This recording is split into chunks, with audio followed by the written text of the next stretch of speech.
Shalom, selamat bertemu dalam kasih Tuhan kita Yesus Kristus. Semoga kita masih dalam keadaan sehat dalam lawatan tangan pengasihan Tuhan.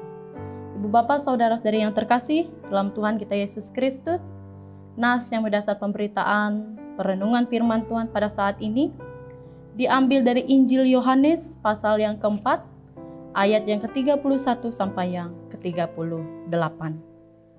Dan dalam perenungan firman Tuhan kali ini, saya mengangkat tema bagi kita sekalian ialah makanan kita ialah melakukan kehendak Tuhan.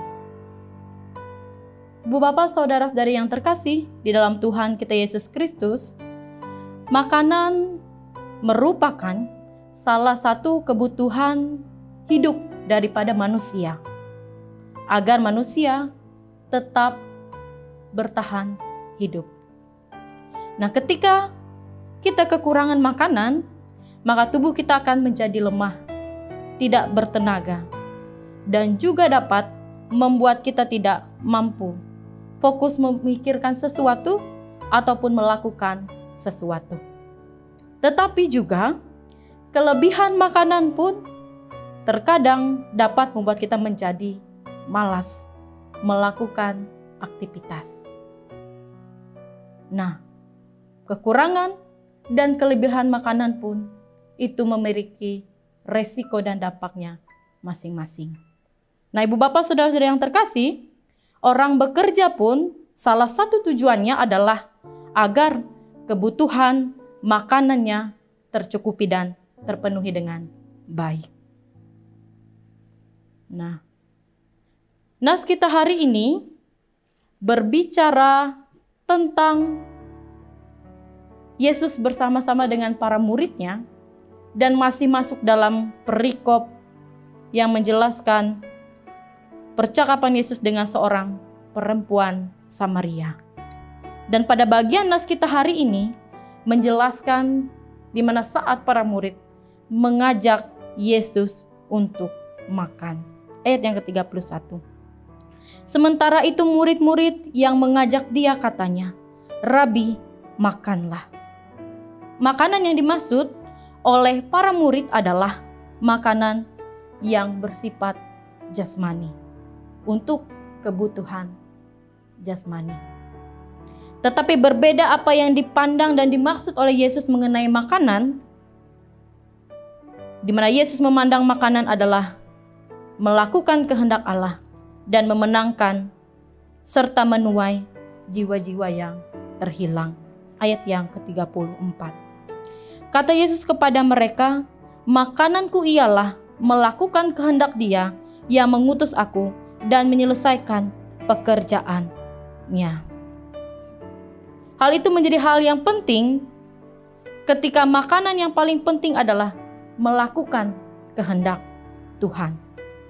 Dan melalui hal ini juga Yesus ingin menjelaskan kepada para murid untuk memahami pengutusan mereka sebagai penuai yang menuai jiwa yang terhilang dan membuat orang-orang percaya serta menyelesaikan pekerjaan yang diberikan oleh Bapa yang mengutus. Sehingga banyak orang yang menerima berita keselamatan dalam kerajaan Allah. Membuat setiap orang menerima hidup yang kekal. Dan baik Bapa yang menabur dan murid yang menuai sama-sama dapat bersukacita. Ayat yang ke-36. Sekarang juga penuai telah menerima upahnya dan ia mengumpulkan buah yang hidup, yang kekal sehingga penabur dan penuai sama-sama bersukacita. Nah, Ibu Bapak, saudara-saudari terkasih, ada dua hal yang dapat menjadi perenungan kita bersama dari nas yang diperhadapkan bagi kita saat ini. Yang pertama adalah hidup bukan hanya soal mencari atau mengusahakan makanan dan minuman secara jasmani. Tetapi sebagai orang percaya, ada hal yang tidak kalah penting daripada perkara jasmani, yaitu adalah seberapa banyak kita melakukan firman Tuhan atau kehendak Tuhan dalam kehidupan kita. Jangan sampai gara-gara terlalu mencari dan mengusahakan makanan jasmani, kita melupakan makanan rohani, yaitu melakukan firman Tuhan yang tercermin dalam kehidupan kita tiap-tiap hari. Sehingga akibat dari terlalu banyak mencari atau mengusahakan makanan jasmani, jangan sampai kita melupakan nilai-nilai kemanusiaan dan kasih terhadap sesama. Yang kedua adalah menjadi pribadi yang mengabarkan keselamatan kepada setiap orang yang ada di sekitar kita. Melalui tindakan kita, melalui perkataan kita, dan melalui perbuatan hidup kita yang benar dan berkenan di hadapan Tuhan. Sehingga di setiap musim menabur ataupun menuai, kita tetap bersukacita di dalam Tuhan. Amin. Mari kita bersatu hati dalam doa. Kita bersyukur atas firman Tuhan yang telah kita dengar bersama. Mari kita berdoa.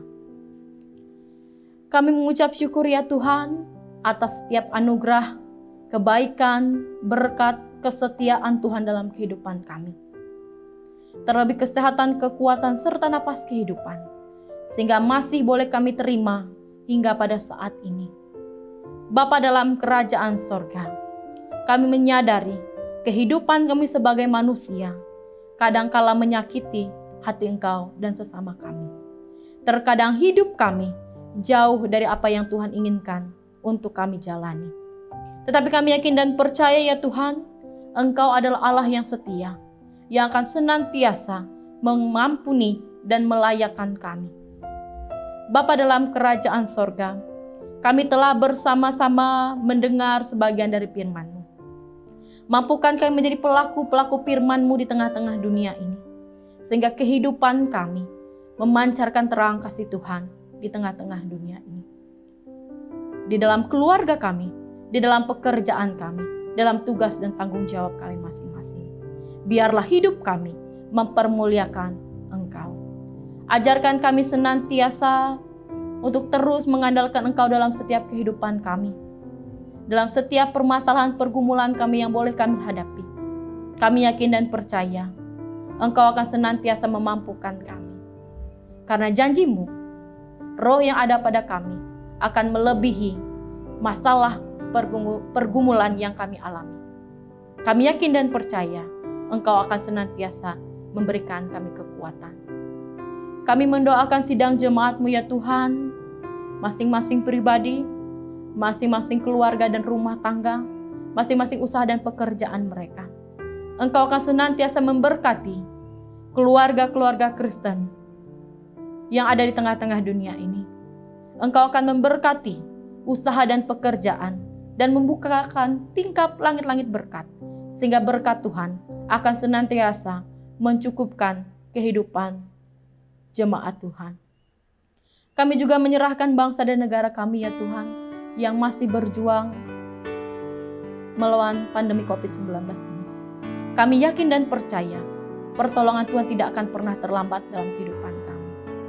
Kami yakin Engkau akan senantiasa memampukan kami dan memberkati kehidupan kami. Bapa dalam kerajaan sorga, berkati pemberitaan firman Tuhan yang tetap dikumandangkan di tengah-tengah dunia ini, melalui media sosial maupun di dalam gereja Tuhan. Kiranya firman-firman Tuhan akan senantiasa dikabarkan dan dikumandangkan bagi orang-orang, dan membuat orang-orang semakin percaya dan mendatangkan kemuliaan bagi nama Tuhan. Dalam nama Yesus Kristus, kami berdoa dan mengucap syukur. Amin.